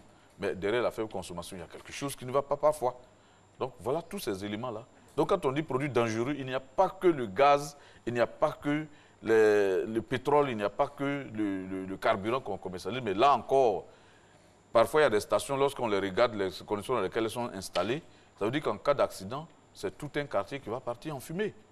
Alors que les stations d'essence doivent être installées dans des endroits selon une réglementation bien précise. Là encore, la réglementation, parfois, c'est vrai qu'il y a des efforts à ce niveau, mais elle n'est pas toujours suivie. Maître, avec tout ce que vous dites là, franchement, ça devient très alarmant. À qui la faute du coup? Parce que c'est les gens, ça se passe sur le terrain. Oui. Du coup, à qui la faute? Mais c'est ceux qui doivent réglementer qu'il ne faut pas le travail. Qui Mais comme je l'ai dit, il y a le ministère de la Santé. Il y a le ministère des L'État en général. Donc dites ça directement. C'est l'État. L'État ne fait pas c'est l'État. Donc voilà, l'État doit faire quelque chose. C'est l'État qui... Parce qu'elle prend des lois qui ne sont pas appliquées, qui ne sont pas respectées. Derrière, il n'y a aucun suivi pour protéger les populations. C'est gravissime. Et comme à Matin Bonheur, nous, même quand on accuse, on propose une solution, qu'est-ce que vous proposez? Non, en fait, si la réglementation est suivie avec sérieux, ça ne devait pas poser de problème. Aujourd'hui, imaginez-vous, vous êtes victime d'une explosion à l'approche des fêtes. On a dit qu'il y avait eu un pétard qui a fait exploser un dépôt de gaz. Il y a eu des victimes. Bon, on en a parlé, et puis après, on n'en a plus parlé. C'est fini. Mais ces victimes, qui les dédommage? On va dire l'État, mais non, ça, c'est même pas l'État. Mais celui qui a exposé celui qui a cet endroit, celui qui a ce magasin de vente de gaz, il faut qu'il puisse dédommager les victimes. Maintenant, aujourd'hui, si vous prenez un produit qui, au lieu de vous éclaircir, vous noircit davantage, ou bien vous rend à plusieurs teints. Noircit totalement votre vie même? Ah bon, d'accord. En ce moment-là, vous devez poursuivre celui qui vous a vendu le produit. Vous comprenez? Mais la personne va dire, mais moi aussi, j'aurais dû... vous avez dit simplement, si la réglementation avait été suivie, cette personne ne serait pas rentrée à le produit. Mais tu es-il que le premier responsable de cette infraction, le premier responsable de ce dommage corporel qui est créé, c'est bien celui-là. Il faut une action conjuguée donc de plusieurs ministères sur le terrain, c'est-à-dire au-delà des lois qui sont dans les tiroirs ou pas, il faut une action conjuguée sur le terrain, des descentes punitives pour les perquisitions, les enlèvements de produits. Mais vous regardez, quand on écoute bien l'élément, il y en a qui disent, ces personnes qui vendent ces produits, ce n'est pas pour voyager, ce n'est pas pour bâtir des maisons, c'est pour manger. Bon, vous mangez. Ce n'est même pas sûr que vous mangez en sécurité. Mais vous mangez, mais le voisin, vous le tuez. Vous-même, voilà vous ce qu'il y a. Vous-même, vous tuez. Parce que lorsque vous pompez un produit nocif dans l'air, ce n'est pas seulement vous. C'est votre voisin, c'est les enfants, c'est tout le monde. Et souvent, aux abords de nos écoles, on nous vend des produits dont on ne connaît pas l'origine. Les enfants les mangent. Et après, c'est des maladies dont on ne connaît pas les origines. Vous comprenez? Donc, ça veut dire que quand on dit produits dangereux, il ne faudrait pas seulement que les gens pointent du doigt gaz, produits pétroliers, pesticides. Il y a même des produits qu'on vend aux enfants, dont on ne connaît pas la composition. Il y a même des médicaments. On vous dit, bon, telle maladie est... Il y a des médicaments qui guérissent tout. C'est des produits dangereux. Je ne vois pas quel type de médicament chimiquement reconnu viendra guérir, viendra vous dire que ce médicament guérit telle C'est les gens dans les compagnies, hein, lors des voyages, on a plein de personnes qui... Justement, on dit non, vous prenez un le matin, vous prenez un le soir, mais parfois allez-y au marché. Vous arrivez, on vous dit, bon, ce médicament, vous en prenez un le matin, vous en prenez un le soir, mais votre palu est fini. Mais attendez. Et quand vous regardez, c'est écrit dans une langue que vous ne voyez, que vous ne comprenez même pas. Et ça inonde le marché. Ça aussi, ça rend malade. Et lorsque ça devient gravissime, on va à l'hôpital. Quand le cas ne peut pas être traité à l'hôpital, on dit non, les médecins ne nous ont pas pris en charge. Ou bien je connais une femme là, elle habite ici, elle a un bon produit. Elle prend ça à Dubaï, bien on ne sait pas où. Je la connais, venez, venez. Et ça détruit toute une lignée comme ça. Justement. Tout le monde sait, sous le manteau, ça se vend sous le manteau. Oui. Et je pense que je fais confiance à notre police. Ce sont des faits limiers, mine de rien. Quand vraiment tout... Et puis c'est vrai aussi, il faut des moyens. Il faut des moyens de 2019. On ne va pas lutter avec tout ça avec des moyens de 1970. Mais parce que les produits rentrent comment? Ils rentrent par conteneur. Voilà. Ils viennent comment? Ils sont fabriqués à la chaîne. À la chaîne, oui. Mais si vous prenez deux policiers avec, à vélo ou bien à moto, qu'ils se pointent, mais écoutez, c'est tout. Moi, je vous dis une chose. Il y a des produits contrefaits que nous étions chargés de traquer. Mais Lucien nous a dit, accompagner la police, hein, il nous a dit, maître, nous ne pouvons pas rentrer ici, on ne peut pas entrer ici. On dit, mais pourquoi? Il dit, mais je tiens aussi à ma sécurité. Là, c'est Lucien qui nous dit. C'est Lucien même qui dit, oui, bien sûr.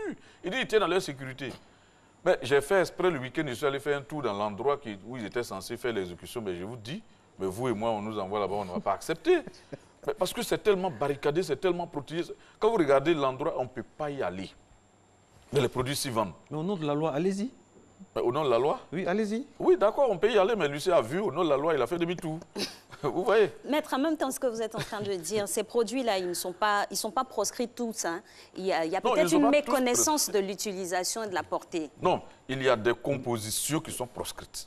Par exemple, quand on vous donne un certain dosage, on vous dit que ce dosage ne doit pas atteindre tel niveau dans le produit, et qu'on voit que ce dosage y est. L'utilisateur, comment lui fait pour savoir? Mais il ne sait pas. Et c'est là où nos douaniers très bien. vont souvent disséminer à l'international sur ce genre de choses. C'est là où on a et même prenons les produits comme le gaz. Vous achetez une bouteille de gaz. Le vendeur a obligation de faire ce qu'on appelle l'obligation de renseignement. Quel vendeur? Les Mauritaniens dans les trucs là, justement, voilà le problème. Les revendeurs dans les quartiers. Rien, ils nous donnent directement. S'il ne vous dit rien, celui que la société fabrique le gaz devait mettre une étiquette dessus pour donner les conditions d'utilisation. Absolument. Vous deviez exiger. Imaginez-vous, vous ne savez pas lire, vous ne savez pas écrire, mais vous êtes obligé d'utiliser le gaz parce qu'il faut protéger le bois. Mais on vous donne une bouteille de gaz. Au moins, si vous ne savez pas lire, vous pouvez demander à quelqu'un, venez lire la notice, qu'est-ce qu'on dit, comment je dois utiliser. Mais lorsque vous prenez les bouteilles de gaz, vous ne voyez rien. Vous ne savez même pas de quoi il s'agit. Quelquefois, quand vous ouvrez, que vous entendez du bruit, un bruit bizarre, il y a une fuite. À ce moment, vous retournez, on dit non, ça là. Bon, écoutez, vous voyez quelqu'un qui vient avec l'œil, qui essaie de jouer l'espère, ou bien qui essaie de jouer le fin limier, ou bien qui essaie de jouer au microscope. Tu vois, il fait ça, il dit non, il n'y a pas de problème dessus. Mais comme vous ne voulez pas, on met à côté. Mais quelqu'un d'autre viendra prendre. Ouais. Et donc, il y a des accidents qu'on remarque, et en ce moment, ce n'est pas normal. Par exemple, vous voulez prendre du carburant. Vous arrivez, bon, ici encore, heureusement, on n'est pas encore au stade du self-service. Sinon, normalement, on devait vous dire comment tenir la pompe, comment faire en sorte que le produit n'explose pas, ainsi de suite. C'est mieux qu'on ne soit pas au self-service. Sinon, franchement, j'imagine les dégâts. Non, mais il y a des stations qui font le self-service. Hein. Une fois, j'arrive à une station, je vois le chauffeur du taxi ou du Euro qui descend. Donc, ça, c'est réglementé. Regardez bien autour. Il y a des arrangements entre oui, je dis, mais lui, il n'a pas... la familiarité qui justement, cette familiarité est dangereuse. Parce que quand lui, il l'utilise, il n'est pas formé pour, mais il l'entourage. Il met l'entourage en chose. Ou bien vous arrivez sur le... On voit, et puis parfois aussi, la population a un souci.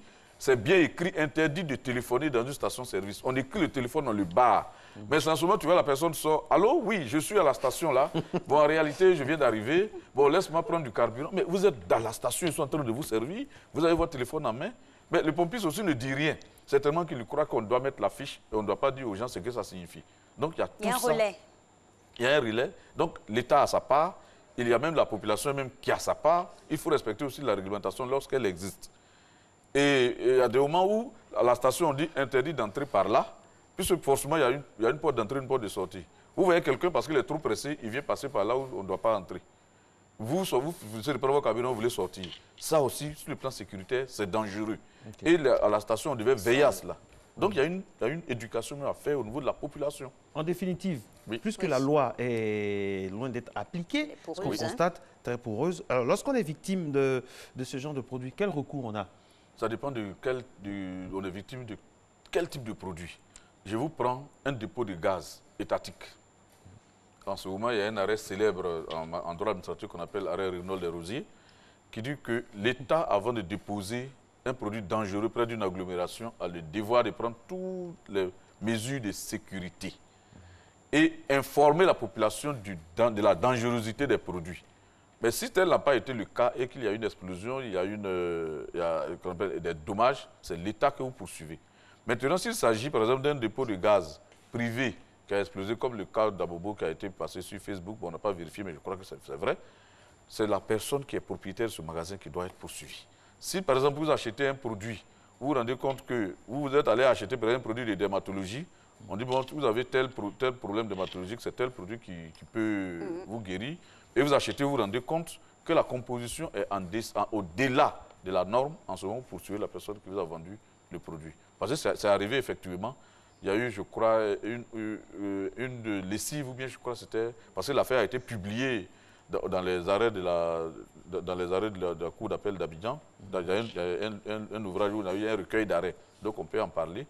Un enfant qui avait inhalé, je crois, de l'eau de Javel, dont le dosage était contraire à la réglementation. En ce moment, la société a été poursuivie, elle a dédommagé. Elle a reconnu qu'effectivement, il y a eu des problèmes. Maître, excusez de vous interrompre, cas concret là, tout de suite, avec le vin, Très bien. fabriqué dans des conditions. J'espère que ceux qui ont fait la publicité de ce vin-là vont se désolidariser. Très bien. Parce qu'il y en a qui ont fait la publicité qui travaillent aussi avec la RTI. Donc il faut faire le distinguo. Oui. Montrer qu'on n'est pas solidaire. Mais c'est pourquoi avant de faire la publicité, il faut vérifier est-ce que ce dont nous allons faire la publicité est légalement recommandé. Est-ce que c'est fait dans les normes? Parce que si on fait parfois aussi, l'échantillon qu'on vous présente est normal. Mais en back-office, on vous fabrique des choses contrefaites. Il faut aller en contrefaites. immersion, justement. Oui, mais vous savez, le fraudeur est tellement fort.